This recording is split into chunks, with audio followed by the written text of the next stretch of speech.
श्री राधे राधे नमस्ते। शादी के गीत सुनब सभे कैसा लागता जरूर कमेंट में बताए सभे। सुतल से झिया रे मैया उर पापा हो, कर बेटी के बियाहे के खोज, कर बेटी के बियाहे के खोज। माई कहेली स्वामी बेटी मोर दुलारी हो, हई मोर प्राण के आधार, हई मोरे प्राण के आधार। पापा काहे न धाना बेटी तक दीरी हई, लिखनी नसीबिया हमार, लिखली नसीबिया हमार। जो बेटी जाइए धाना दूसरे के घरवा हो, कैसे तू रहबू निश्चिंत, कैसे के रहबू निश्चिंत, कैसे के ये प्रभु रौरे जे रहबो।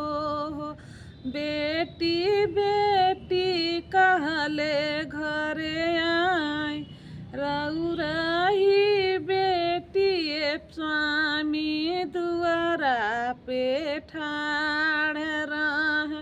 पापा आवे न जे हमार, हाथवा में ले लिए प्रभु लोटवा के पानिया हो, आउरी ले ली दतुआन हमारे जे पापा रे हूँ किसानवा हो।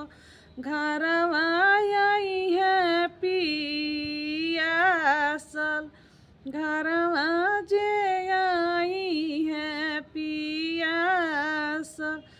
राम रसोइया स्वामी बेटी मोर सींचेली, बाना में बरा हो बीजान, बाना में बरा हो बीजान।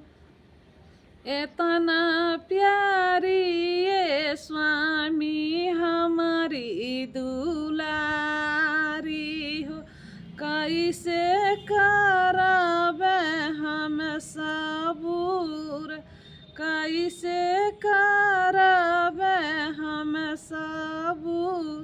सुन मोरी धानिया हो, सुन मोरे प्यारी हो। दुनिया के ई है तस्वीर, दुनिया के ई है कहानी। सब कर बेटी धाना ब्याहली जाली हो, घरवा